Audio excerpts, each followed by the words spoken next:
Kevin, Hey, thanks for coming. good to be here. Thanks for having me. Great to have you. I'm excited. I'm excited for this. It's a challenge actually to research you and prepare because it's actually quite interesting because all the things that you do are naturally aligned and connected together. So that does, we went to the same university. Oh, crazy. You No did? way. Right Yeah. on. Yeah. I loved the business program there. It was a lot of good memories. That's what you took? Yeah, I did, yeah. Nice. But now you're primary and we have it'd be great to talk about, the work that you're doing. I always love to talk about, and I know you're into fitness and kind of personal health and, people's general outtakes on life and kind of relationships goes into that as well. So lots of good stuff we're looking forward to getting into today. But we touched on this before we turned on record, but what are you most excited about these days? I mean, there's a lot. I'd say the one thing that's kind of top of my mind right now would be my events, DLNet events. Yeah. I think, you start and fail businesses over the years, and at some point something comes along that kind of picks up a life force of its own and gets momentum. And for me, that's definitely been DLNet. How did you come up with that? Oh my goodness.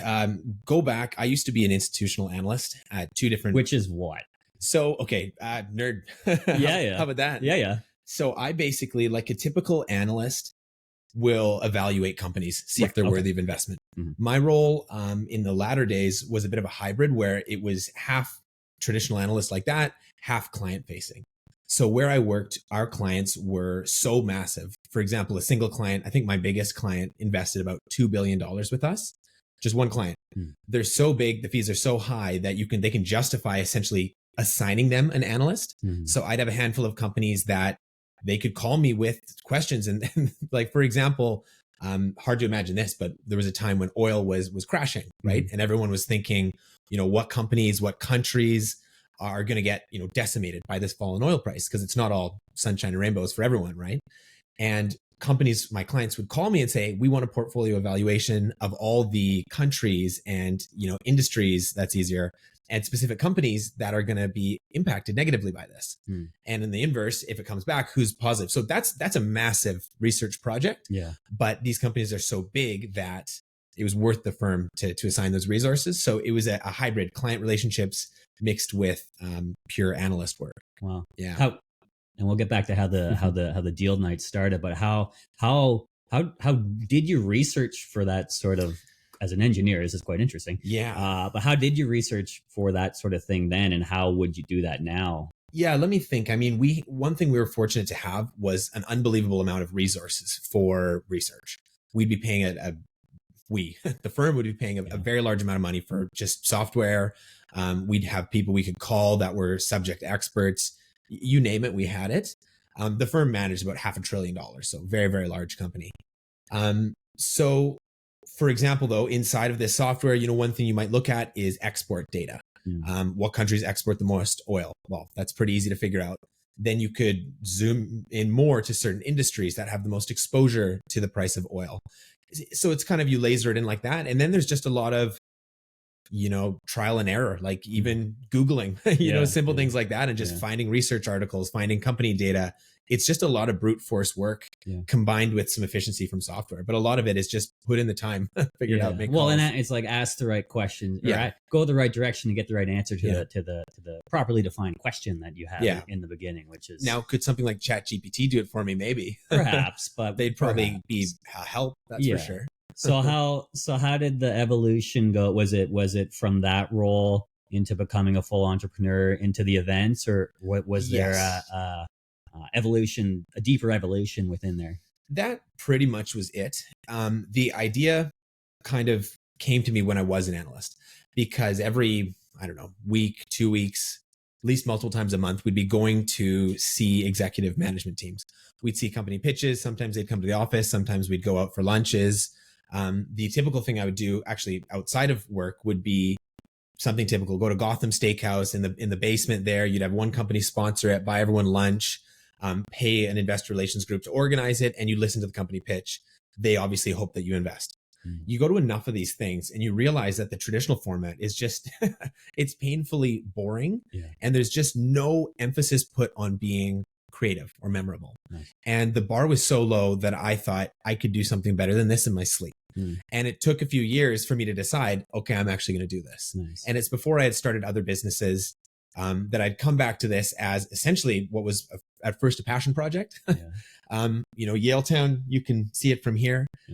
They have a loft above it where it's an event space. Hired that out. Thought if I can get 50 people in a room that are just above average, smart, connected, just good quality people in a room, get a few companies to sponsor it. Everyone listens to them speak. They buy us drinks, win-win. That's where it started. It's grown to be much more than that. 4 cities across North America, the size of the events it's much larger. It could be as big as I want it now. We have 400, 500, 600 people register. We only let 150 in now. We find that's an appropriate number for what we want without it becoming too chaotic. We had a US TV show that wants to film their finale at our event, and lots of exciting stuff's happening. So like I said, it's one of those moments, it's an overnight success that took 5 years. Well, congrats. That's amazing. Thank you. I appreciate it. I've seen the footage of the events and heard great things for the ones that are here in Vancouver. So how do you decide which 150 people get in? Because ultimately you want investors in the room, but you also, there must be an element of you want, certain people of influence in there, and you also want to open it up to the public as much as possible. But that there must be a decision criteria, especially as things get more popular, about who gets in the room, which I would assume if some people are not getting in the room, you may have a little bit of pushback. Right. And that's very true. And it's getting harder and harder each event as the wait list grows. So there's a few things, we do ensure that there's a core of the audience that's traditional, investment bankers, investment advisors, fund analysts, things of that nature. We want those traditional people, but we also are looking for influencers that aren't necessarily finance influencers. There can be other kind of business adjacent influencers that can still bring a lot of attention to us. Traditional media, we always want them in there to see what's going on. We've had some articles written about us. That's still something of interest. And just like you said, we do always keep a block of tickets open for, anybody who wants to show up. Like, not everybody has to go be, extremely wealthy or something. I do want to be inclusive, but with the thought that at the end of the day, this is for the companies. So it is going to have to be tailored for them. So we do mostly go with kind of that traditional crowd that are vetted investors. Yeah, it's so cool. It's a balance. But when you left your role, so backing up a couple steps, when you left your role, and did you start this idea while you were still within your role and you're kind of testing things out? You said it was a hobby, or was it like, I leave my role that I'm with this institution and then go full on in this direction? Well, I forget what book it is, but it's kind of about, build your side hustle. Once that gets momentum, then jump out and go for it. I didn't have that luxury. My job was so intensive that you show up 7 a.m. in the morning, you're one of the last people there. You leave 6 or 7 p.m. at night, you're one of the first people to leave. Sundays, in many instances, were like a regular work day. You just get to dress casually. So it was a very fast-paced, demanding environment, which made it next to impossible to do any idea generation. And I was trying, to whatever extent I could on evenings and weekends. I'd have a idea journal. Oh, really? Yeah. Nice. I'm a believer you need 100 terrible ideas to get one good one. So I was coming up with tons of terrible ones. Where does your creative side come from? And did you always know you had it? Man, I would say, I don't know. Like I've done some things in the arts, music and such. So there's been a bit of that. I think my dad, he was always an entrepreneur. Okay. So I was just trained, everything was a business opportunity, whether we'd see, somebody planting a bunch of fake plants. And first thing we wonder is like, well, who's selling those? Where are they manufactured? And he had experience working in China, and we'd figure things out like that. So it was just kind of a hobby between me and him. Nice. But we'd be bouncing ideas off each other, watching Shark Tank and Dragon's Den. So really? I think it was just really encouraged in my household. And I always knew from, the beginning that at some point I'd be an entrepreneur. I just didn't know when. Nice. And it all just kind of happened. I hit a certain point where I knew, institutional finance wasn't my future. I just knew that wasn't where I was going to belong. I had to be an entrepreneur. I knew I couldn't figure out what I wanted to do while I was there. And it just came to a moment where I was pacing around the boardroom in the afternoon, just calling everybody I knew who I needed their opinion. whose opinion I wanted, and everybody encouraged me. They all said the same thing. Like, we know you're going to be an entrepreneur at some point. If you feel like now's the time, like, go for it. And we got your back. So I was lucky to have a very supportive. So what did that decision look like? And then once you made that decision to leave, what did the 6 months or so or wherever look like after that? How did you set yourself up? Because starting the entrepreneurial journey is something, right? I exist in both worlds as an engineer and doing these other things as well. But I've gone full on in entrepreneurship, so I appreciate how wild you all are. I've got a little bit of that muscle, but maybe not the full one. But so how did you set up like that, how did you make that decision? And then how did you set it up for as much success or comfort as possible in the beginning? I mean, I wish I had a really sophisticated answer for you, but the truth is I got frustrated with my job. And I knew I wanted to be an entrepreneur, and I was just going through a lot of life change at the time. I had an ex of mine, her and I had split up. So I was kind of on my own, basically freedom to make decisions with only worrying about myself. Right. And I had the opportunity to, I was living at the Hotel Georgia, beautiful place, sold everything I had, moved in with my dad, things that I couldn't have done in a relationship. So space was freed up for entrepreneurship. The desire was there. And honestly, there was a bit of just recklessness that pushed me to do it. Like a bit of a just screw it. Like, it's now or never. And I don't care what happens. That kind of thing. Like, I was a little bit there was a bit of a negative headspace where I was kind of just feeling a little bit crazy. And ultimately, it was the spark I needed to make it happen. But I don't have like a big, like, sophisticated roadmap. I just jumped out of the plane and I figured it out on my way down. That can sometimes be the best way. So you get out, you start doing the events and you see some success, but there can't be too much money in that in the beginning. But from that, all these other things have sprouted out. Kind of the reverse, actually. So I got the idea for the events while I was an analyst. Then I quit and kind of forgot about that for a while. I essentially started a media business. I would profile growthy companies, talk about venture capital, purely educationally. And it wasn't until companies said, hey, could you help me with my marketing, my branding, et cetera? I'll pay you for it, that I was kind of surprised. I just hadn't even really gotten that far in my plan yet. I just wanted to start with something valuable, and I monetized it way quicker than I expected. And from there, I kind of just kept finding out what people needed, what clients needed in that similar sphere of investor relations, and then expanded. Deal Night was one of those expansions where there was one point where I went to another one of these boring events that I mentioned to you, realized this still hasn't changed. Like, how is this not happening? And I just decided, well, okay, I'll do it myself. We hosted that event at Earl's. It was small scale, but it was a success. It was flashier than a typical event. It was something that everyone was posting on social media, tagging each other. It had this online element that definitely didn't exist before.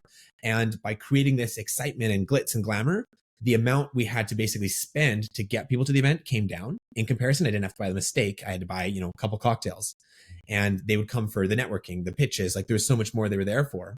That was kind of the aha moment. And it just, every event iterated from there. Nice. Yeah. It's, in some, the events that I do in the engineering space, it's a lot of engagement and getting people to actually talk to each other, which can be challenging with engineers, but there's certain things that you can do. And I've seen them done at some of the other networking events around town, some with success and some with less success. But there are certain things that you can do to where you set up the space for when humans come to it in these events, and you can make them engage and interact in such a meaningful way, and doesn't cost any money, right? And it can be really powerful to have people have that feeling when they go to your events, and then want to come back, and then attract more people to the next ones as well. So it sounds like you guys have found something similar. Seems like it. Last event for the finale, I had these two cannons of fire blow up next to me. So we're just having fun and experimenting, trying to find ways to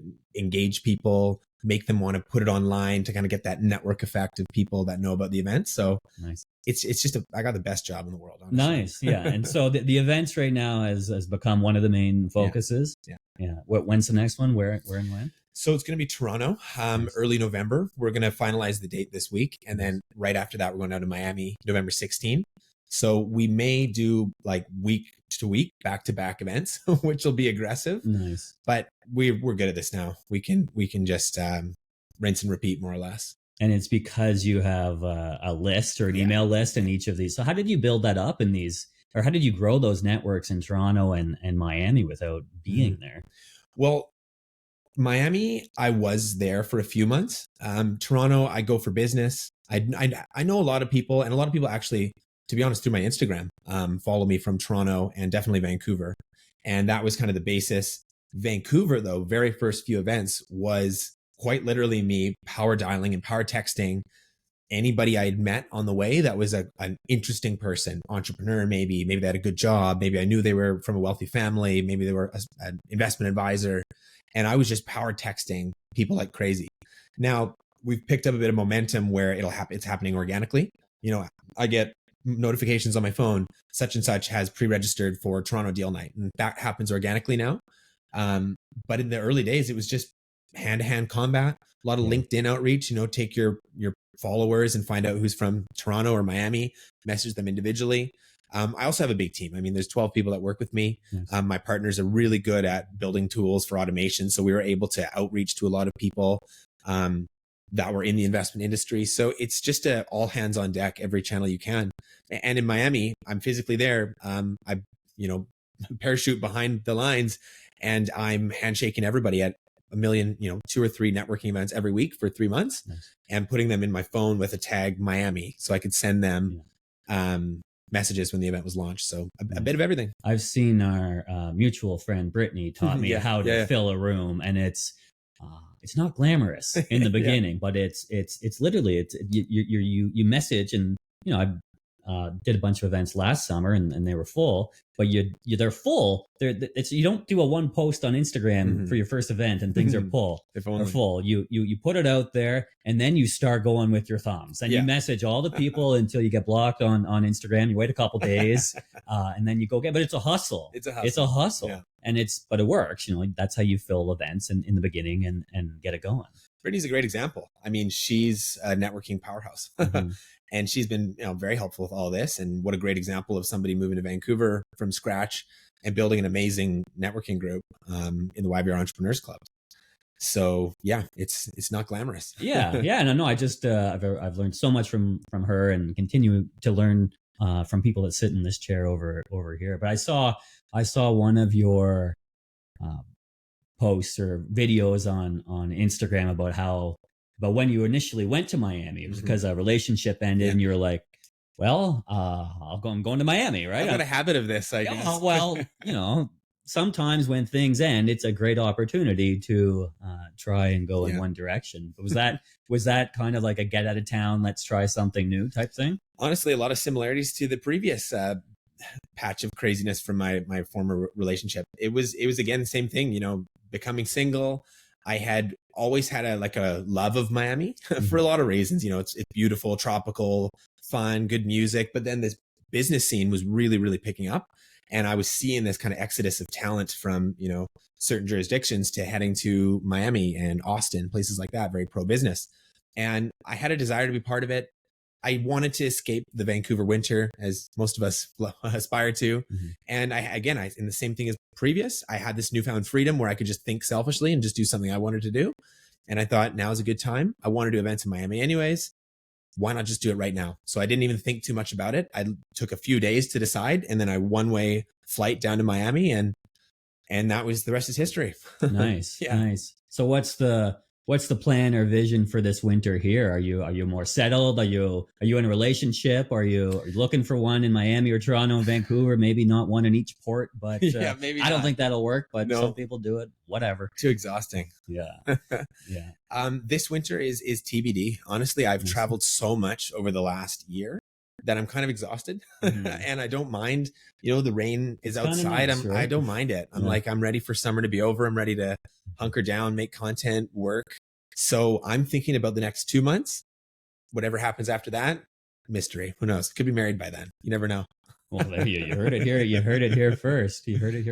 So let's talk about relationships and stuff. How, because you're a fairly public guy, right? And you know some people. So you're in a different category so you're single.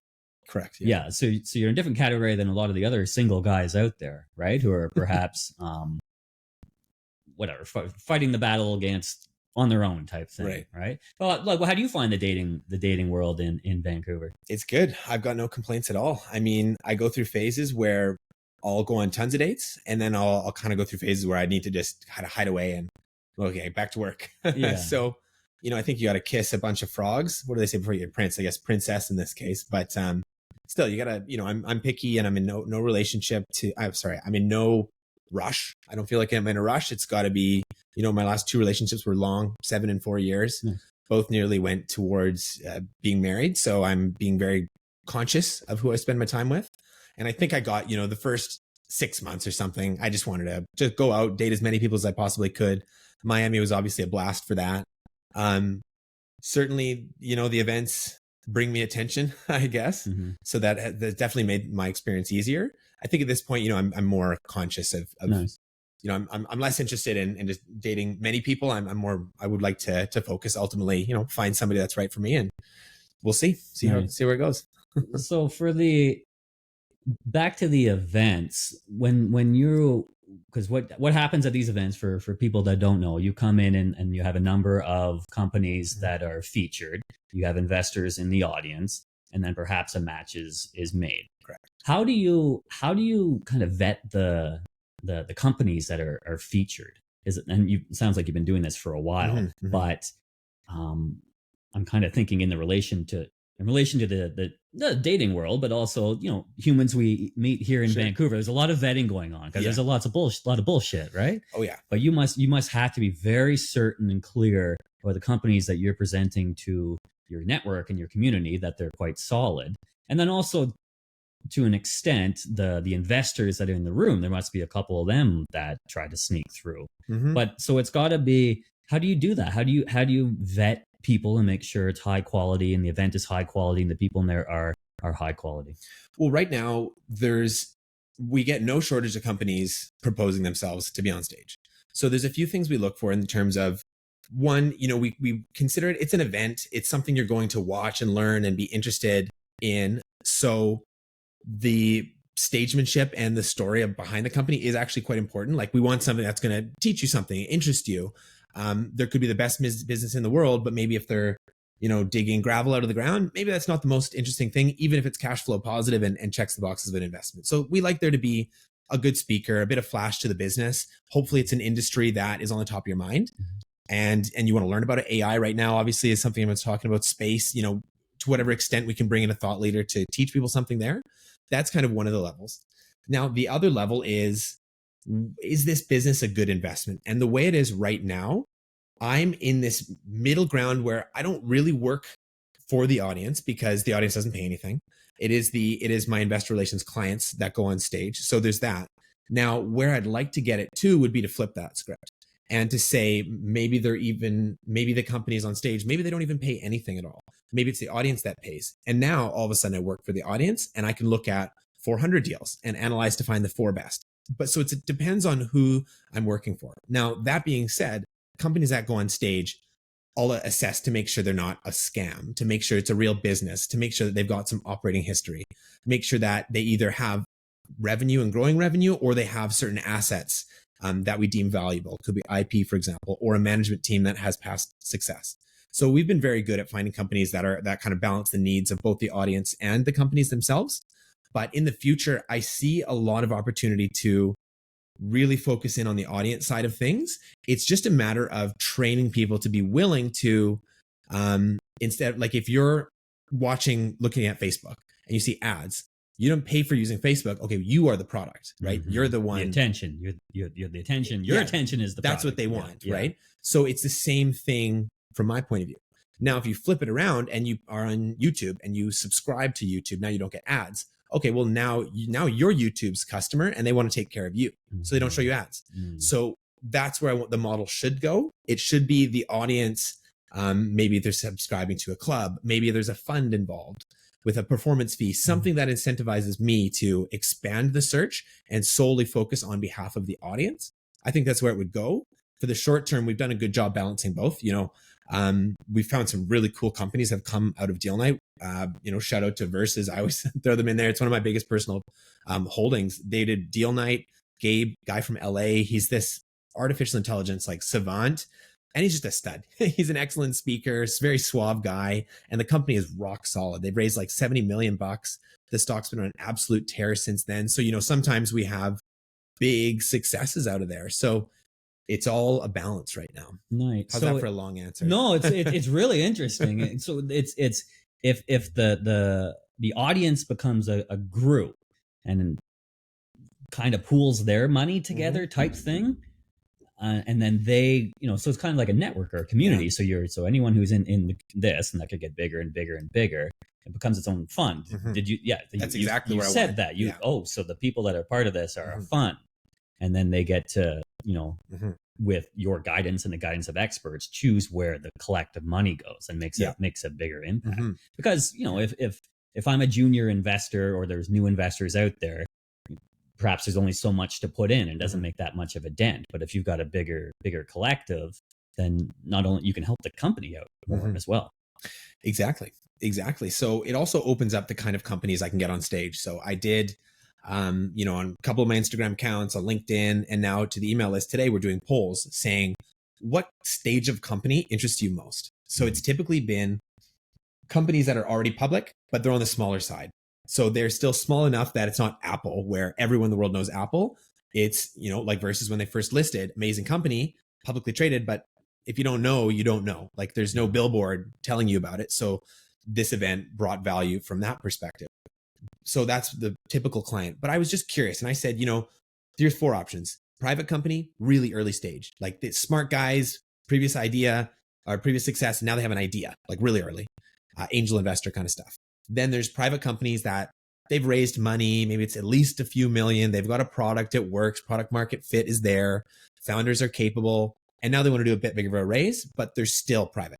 Then saying, okay, what about these guys that are just recently public? You can buy them as simply as going on a trading account. You can put $10 in if you want.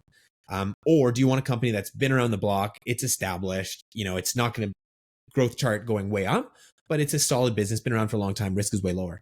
And I was amazed to see that the private companies earlier stage was by far the winner of what people wanted to see. Now, we don't typically focus on that because a lot of the time, these companies can't afford events. They don't have the cash flow. But back to the previous idea, if the audience was in charge, if the audience had a fund, they were kind of paying part of this or whatever, however it worked, then we could bring those companies in. So the payoff to the audience may be well worth it, but we would have to retrain the audience of what they're there for. Well, and that kind of, you have an education branch to everything you do as well. But is the education of the people that voted on the poll and made that decision, that must be a smaller group in Vancouver compared to Toronto, compared to Miami, compared to New York. Certainly. Right. But in Vancouver, how would you describe it? There's a lot of intelligent people here, so I understand that people are into this, but it just must not be that huge of a community. It's not. No, it's certainly much smaller than Toronto and Miami. Both of those cities are significant. And when I look at the audience that comes to those events, it's a lot more money. Like family offices with many, many, many, many millions will show up. Investment representatives from investment banks will show up. So there's a lot more money in those crowds. What's unique about Vancouver is there's a real love of entrepreneurship in the city. It really is. And you can feel it. It's very glamorized to be an entrepreneur. People are I felt anyways that there's a really good ecosystem of people helping each other, which is great. So I could see there being a unique niche, maybe focusing on the really early stage stuff, like the higher risk, higher reward, but really supporting those grassroots entrepreneurial campaigns. I could see that being something unique.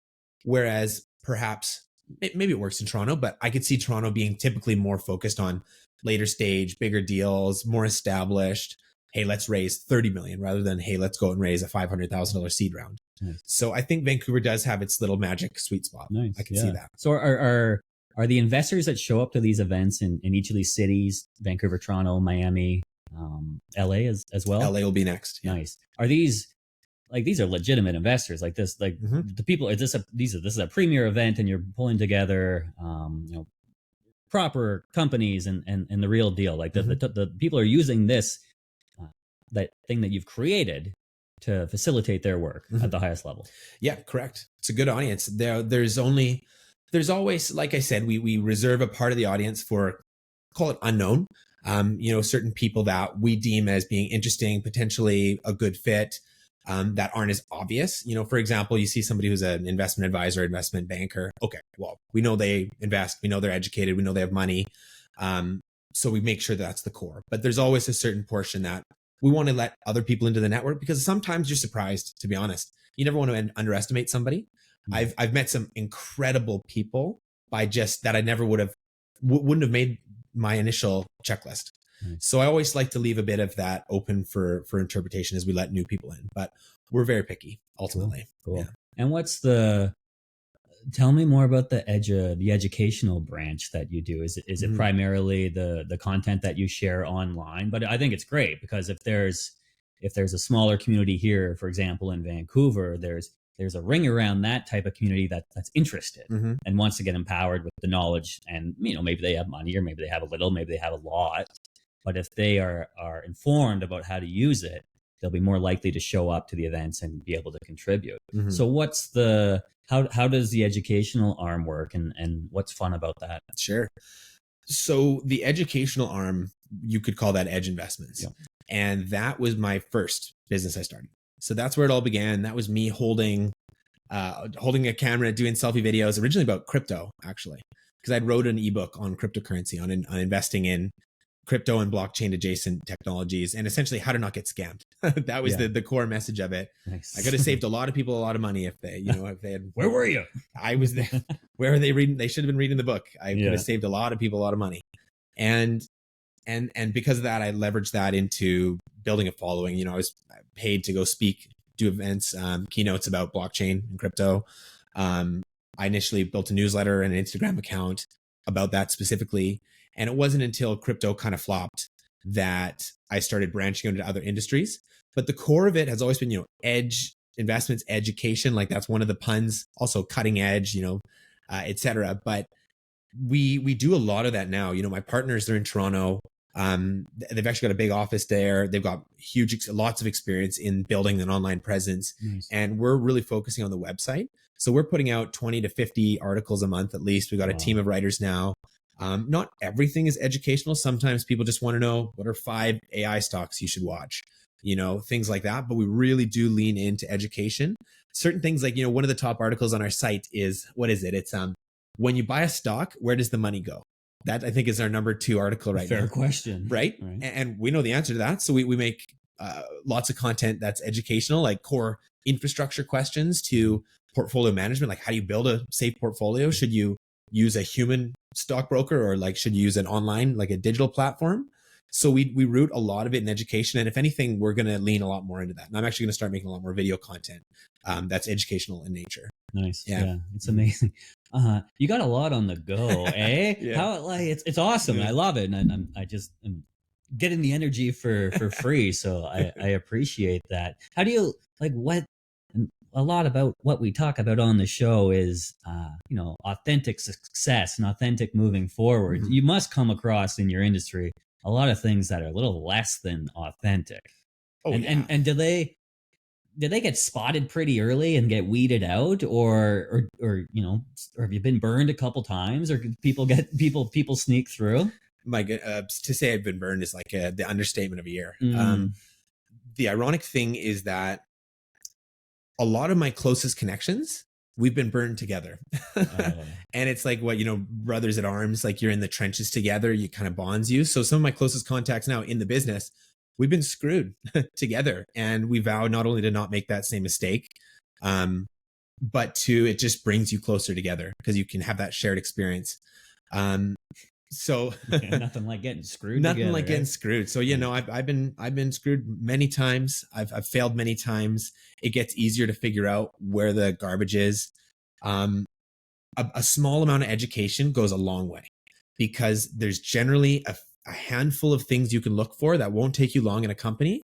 That if a company doesn't check these 5 boxes, just walk away. No matter what, no matter how much you like the founder, no matter how much money they've raised, no matter how amazing the outlook is, there's a few questions you can ask that'll just immediately tell you to move on. Nice. So it's not as hard as you'd think to do at least a high level sift. To get through to the real winners, yeah, that's a whole other ballgame. And that takes a lot of experience, connections that can kind of guide you in that expertise, and your gut tells it will take you a long way. Yeah. If something smells like BS, it probably is. What's your spiritual gut practice? What do you do how do you make, I guess, the biggest of decisions? Do you have a process? Do you get really stressed out? Do you call a certain person? Do you walk looks nice out now? Yeah, it does. Do you walk the seawall? Do you go for a swim? Like for me, when I make big decisions, one of the things I always use is like, when do I have to make the decision by? I love doing that. Like if I don't have to make a big decision on something until next Thursday, I know I don't have to make that decision until next Thursday, 8 days from when we're recording this right now. So I will think about it from here to here and there. And I'll take in more information over this next week. But ideally, I will try not to stress and suffer all the way to next Thursday. Not always easy, but I'll know when I get to that moment on Wednesday night before the decision needs to get made. I'll take a couple breaths, and one way will feel right or the other. This does not mean that this practice has always worked for me, but it is getting quite a bit better.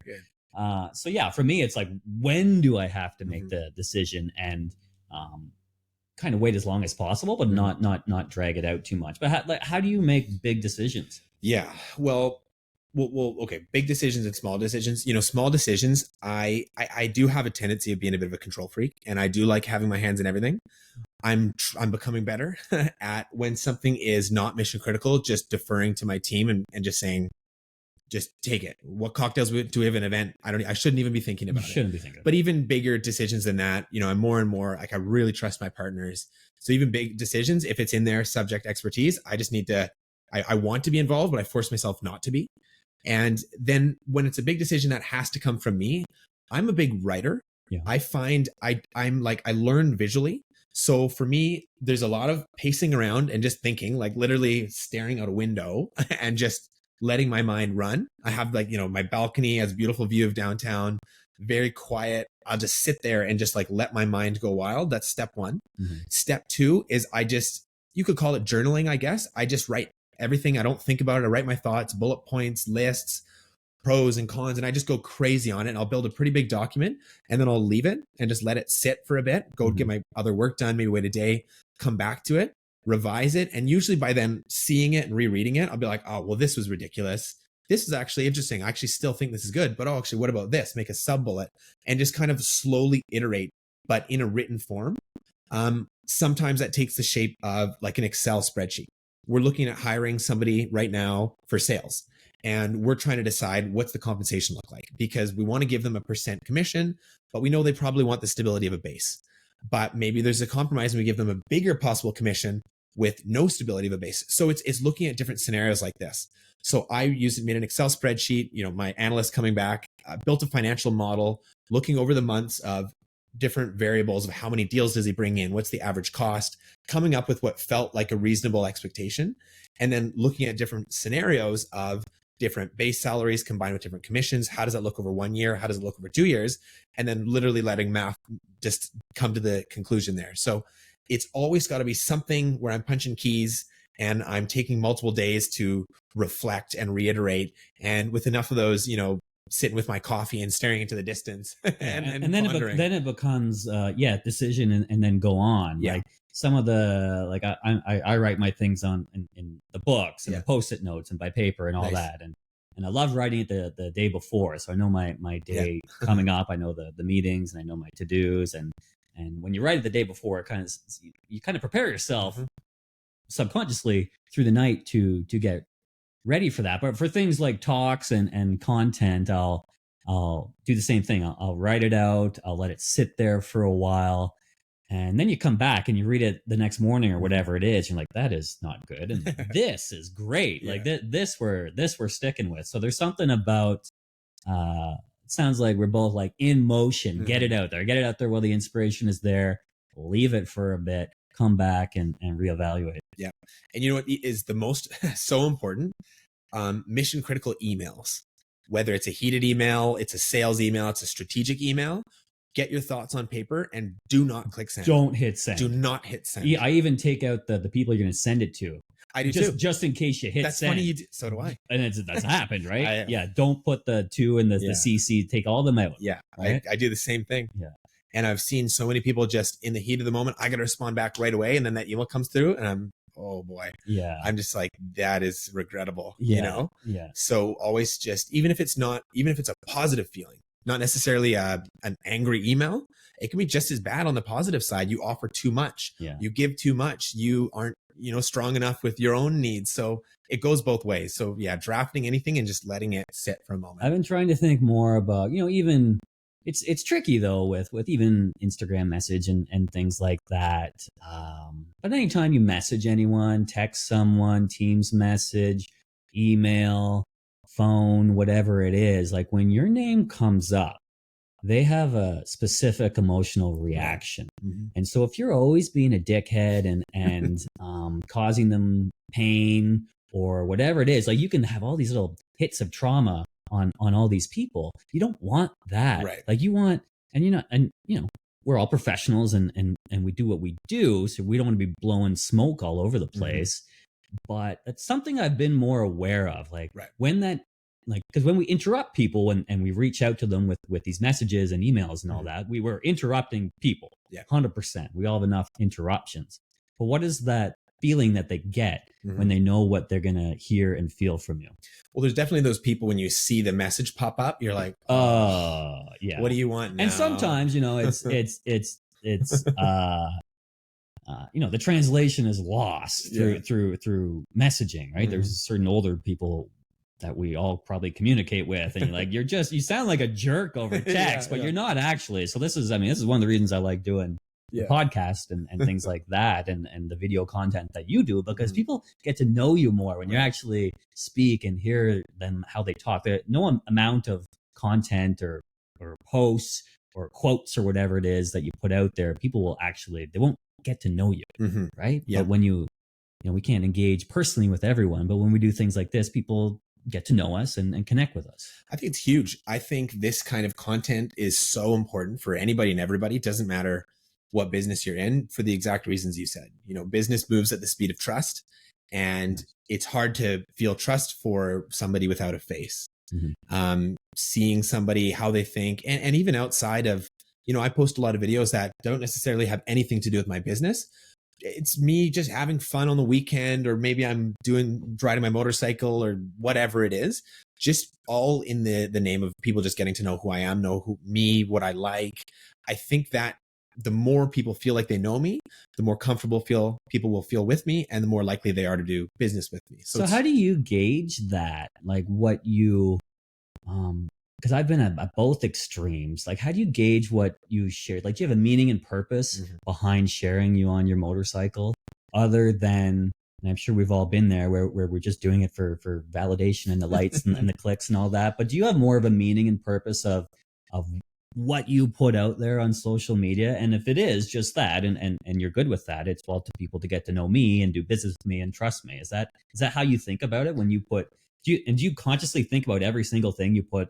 I don't think about everything I post online. So there's certainly things I won't post online, but my strategy. So I have a lot of people who work with me. One of them, he's been my video editor for years. He's also much more than that. He's creative design. He's my kind of co-pilot in anything Kevan brand. And my job is just to have my phone out, film everything, all different angles. And just while I'm living life, I just film a lot of stuff. Hanging out with me is maybe a little bit annoying because I'm asking you to film something, but that's me. And then I dump it all into a Google Drive. And then he knows me, he knows my brand, and he'll go through, cut up videos, be like, what do you think of this? What do you think of that? Mm-hmm. Yeah, we have kind of fun together. But the main goal is I got to think of what is the purpose of my socials. It's like, okay, well, I want to establish myself as a businessman, as somebody you can trust to do business with, somebody who can connect you with other entrepreneurs, connect you with companies, etc. So my content does have to ultimately focus on that with a bit of room for freedom. I love exercising. I love going to the gym. I love talking about that kind of stuff. I think there's a lot of people who just find that genuinely interesting. So I like to share it. It's part of who I am. So I do keep think of it 80-20, 80% focus on my business objective, 20% this is me. Nice. Well, you've done a great job of like building your brand, Thank right? you. Because it wasn't like 40 years ago that you were an analyst. So you've done a great job Thank you. of putting this trajectory and amping it up. Do you ever get the feeling like you're ever in over your head at certain moments of the year? Oh man, I'm just used to being over my head. I've been over my head for years. Yeah. I've learned everything on the fly. It's certainly at this point in my life, if it's easier and easier. I would say the thing about me though is I'll be in a spot where I say yes to perhaps too many things, never to the point where I can't deliver, but always to the point where I'm stressed out and don't have much free time. But I'm okay. I'm comfortable living like that. I've got a lot of energy. Yeah. Now, I would say, sorry, I lost my train of thought. Sorry, remind me what. Well, but irrespective, we can.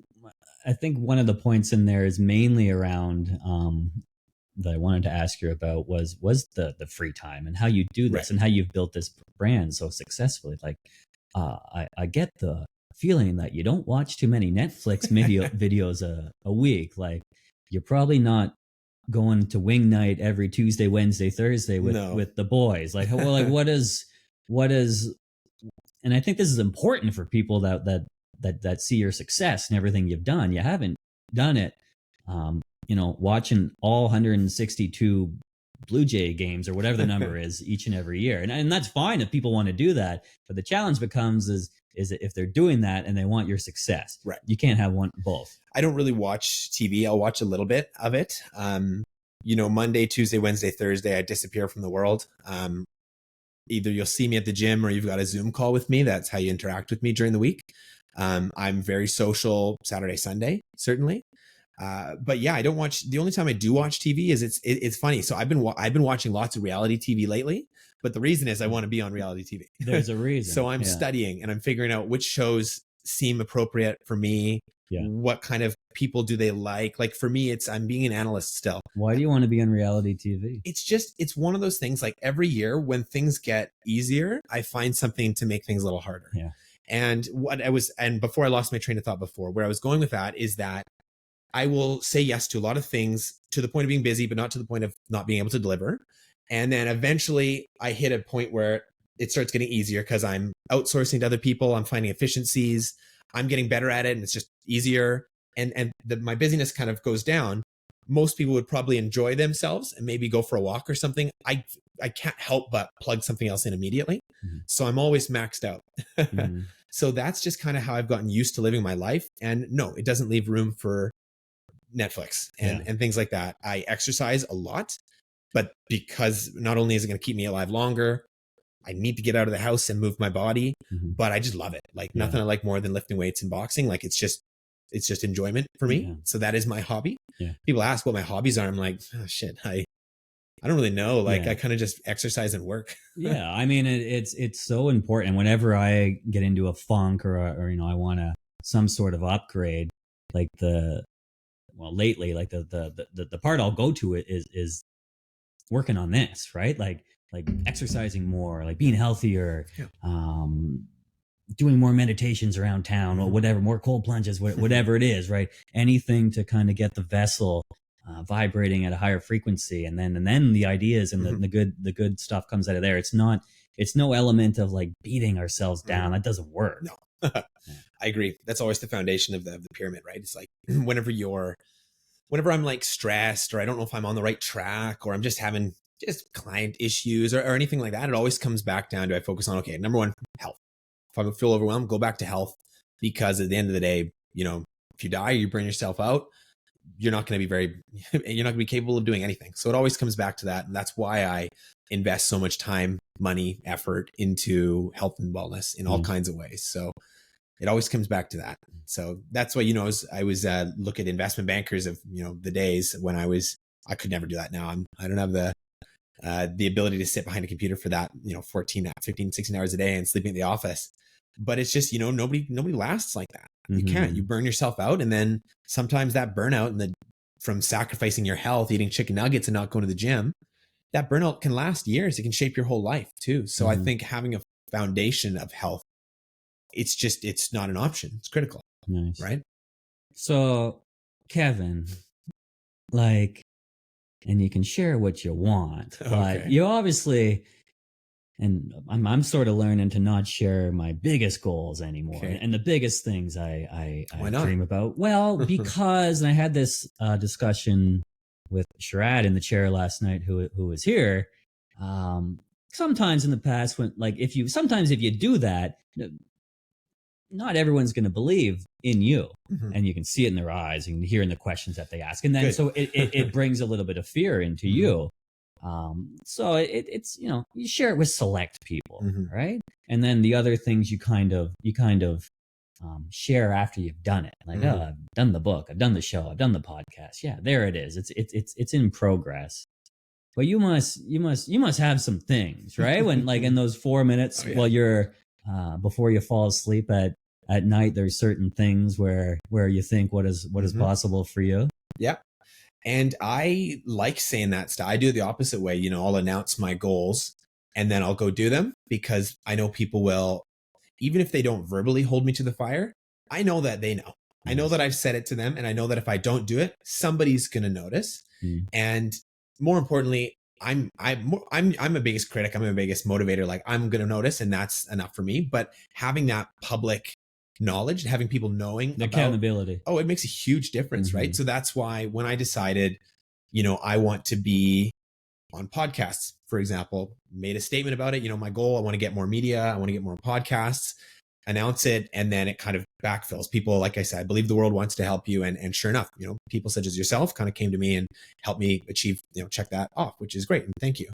Same thing for reality TV. I think it sounds like a fun, interesting life experience that most people will never do, which massively attracts me to it. And first thing I do is I announce it publicly, and then how I'm going to accomplish it is very systemized. But step one is just telling the world. So now I know that many people know I want it, which means they're waiting. They're going to hold me to it. And also it means that there's a lot of people trying to help me, which is really cool. The amount of people that have come out for no benefit to them, just willing to help, has been awesome. It makes me, have faith in the world. There's so many good people. All right, you've inspired me. One day New York Times #1 bestseller. There you go. I love One day perform in front of BC Place sold out. Like that just lights me up. There you go. I'm back to sharing. All right. Okay, you heard it. You heard it here. We can remake that clip. That's fine. We'll just play it over and over and over. Yeah. I'm the same way too. I'm like you will be on reality TV, right? Not just 100%. Say it. And I guess the part that I have struggled with in the past is not being patient or trying to control when it happens and how it happens. You never know, right? I think the number one thing is just blurt your goals out. There's, what's that concept of, what is it? Hugging your idea to death. Oh. I've got this great idea, but I can't tell you because you might steal it from me or you might get it first. Yeah. And I'll be jealous, right? That's very typical of entrepreneurs for sure. Whereas I take the opposite approach. If an idea is so easy to steal from you, it's probably not that great of an idea. Come up with another one. But I think it's more likely that there's somebody you're going to tell it to that's going to find a way to help you. Right. Yeah. I've seen that firsthand. I've been that guy to help firsthand. So I just think that's so important. Even meeting people. One thing I'll mention, and I'll find a way to sneak it into conversations. Hey, I'm trying to get on TV this year. Person I met who wanted some business advice, met with her. We chatted. I said, hey, this is my goal. And next thing I know, she's connected me to an LA producer. Nice. I didn't know I didn't know you're connected to LA producers. Now him and I have been chatting. He took my clip and he sent it to casting directors just for me one time, telling one person. Right. Nice. So I thought, imagine what's going to happen if I put it online for thousands of people to see. I'm getting on TV. I will find a way. Well, you're already on YouTube. So it's like halfway there. There. But no, this has been great. No, I appreciate this so much, Kevan. So how else can people help you right now? I love that you asked that. I just value having a really good network right now. Nice. And whether that means you want to engage with me online, it's not supposed to be a one-way interaction. If I'm making videos, when people comment on them or write me back saying that what they like or didn't like, or they talk to me in the streets, That's a cool thing. That's new. People saying they've seen my videos and stuff. Cool. I love that. What's that like? It's weird. Yeah. I was like, what? Like, what video are you even talking about? Thinking they're definitely talking about somebody else. And sure enough, they show me and it's me. I'm like, that's so freaking cool. Nice. That even happened in Miami too. So stuff like that it's just being part of, like, I'm trying really hard to build something here. So anytime somebody is part of it or engages with me, good feedback or constructive negative feedback, I love that just as much, if not more. Yeah. So the biggest thing I would ask for people is just be part of it and, know that I'm putting a lot of work into trying something new that can be intimidating. So anytime people kind of send that back, it means a lot. Yeah, it's inspiring. I really appreciate it. So how can people follow you? What are the best accounts? I'd say, my main account on Instagram at Kev Matheson. That's where that's kind of the mothership. I linked my other accounts, like Deal Night events and Edge and Apollo. You can see the links on my profile. That's the best place to start. That's where most of the magic happens. When's the next Deal Night in Vancouver? Good question. So TBD for some reasons. So for example, this TV show that I mentioned, they want to film their finale at our Vancouver event. Right. Possibly LA may now be involved, but that sounds like the Vancouver event. So that is going to happen, but we don't really know when. And I don't know the speed that real production goes at.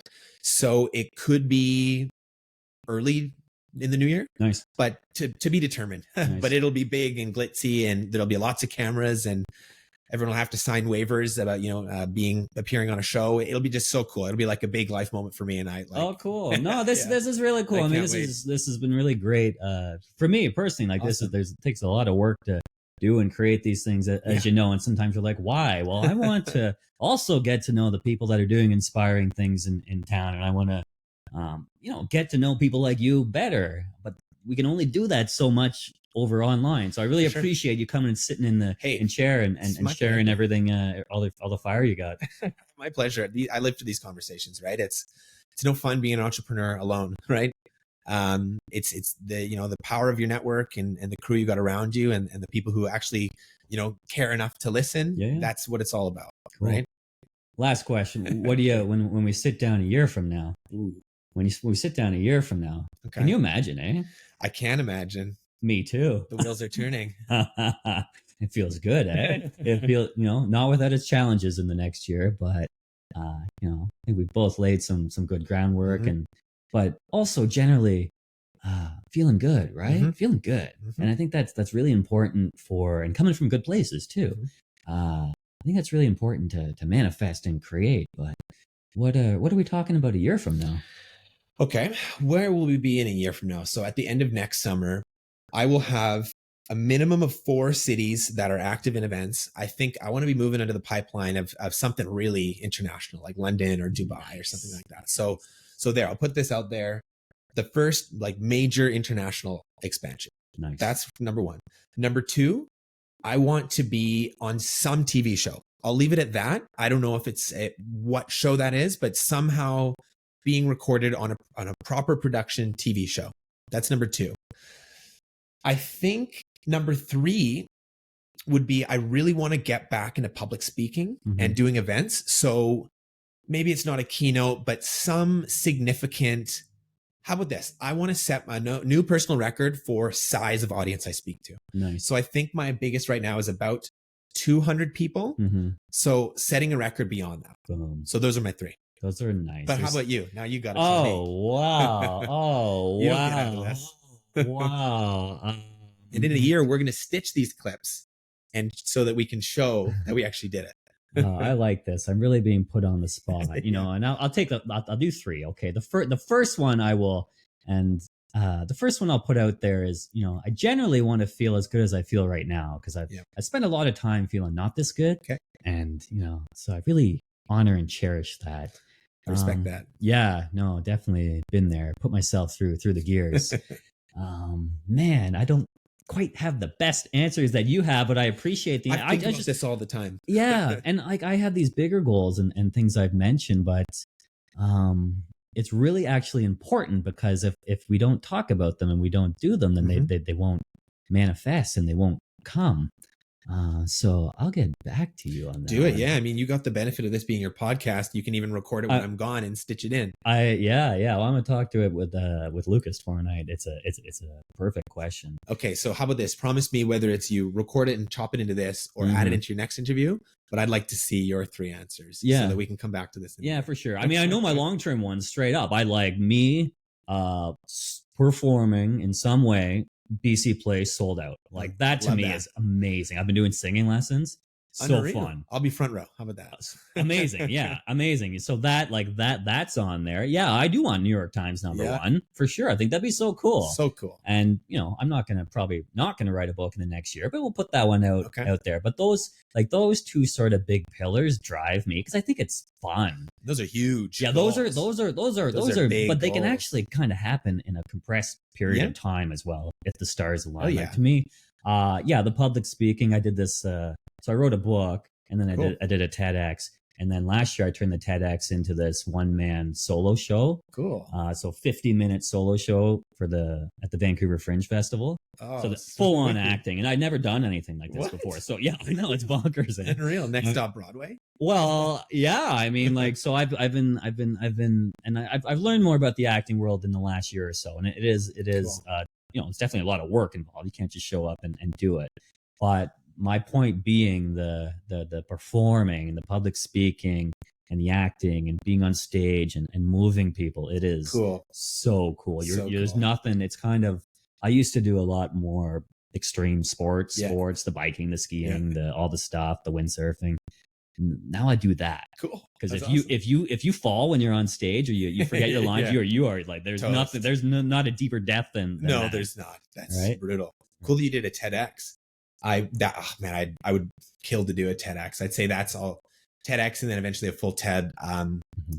That's on the list. Okay, that's good. Yeah, and that one, I think that one's relatively can happen with the right connections quicker as well. So it's really fun. I'm doing but yeah, public speaking is great. I've got a talk coming up in a couple weeks. Cool. It's in front of a proper organization, give them a proper talk, but it's a lot of it's a great responsibility to have. Yeah. You've got these folks' attention, you're getting paid to do it, but I love the creation of it. Like I've been talking with the organizers each Friday the last few weeks, and it's all about coming up with the message and the delivery and the structure and all that stuff. Yeah, you can learn and you figure it out. And like I've been doing public speaking now for 5 years, awesome. Cool. But this is only really starting to happen now. Cool. But you've got to really hone in on what the message is that you're delivering, and it's fun. It's total creation. So these are the things that I think about when I'm in the shower or out walking around or out doing a run. It's such a fun, creative way to spend your mind. That's true. Maybe what I'm going to do, in the spirit of kind of pre-planning for goals that we just know we're going to get, I'm going to I'll write a TEDx speech maybe. Yeah. Or like a couple presentations or something. And that'll be my step 1 in manifesting it. Yeah, no, that's great. I mean, the creating the content is one thing. The other tricky part is the angle, like actually getting in and finding one, but there's lots around. Right. Sure. And one way you can do it, and I tell this to anyone who wants to ever do a TEDx, like you can apply and apply and apply and apply to 50 different TEDx, and then maybe you'll get in. But it's a lot easier if you build your network and you know an organizer, and you go through that way. And the way I got in was I knew one of the organizers, and I offered to do public speaking coaching for her TEDx group for free. Cool. And then with the idea that the next time she did it, I would get one of the spots the year after. Cool. That ended up getting canned because COVID and things got compressed together, and I just went right in. Yeah. But that's how it goes. Okay. I was with somebody that I mentioned this goal to, and her friend has applied 152 times. Yeah. So I'm like, okay, all right, well. I mean, I'm lazy to an extent, but I'm also strategic. Right. So think of different ways to solve problems. For sure. I'm with you on that. Cool. But that's step 1. I'm going to go home and write something. All right, well, I'll leave you to it. Yeah. All right. Thanks for having me, man. Thanks, Kevin.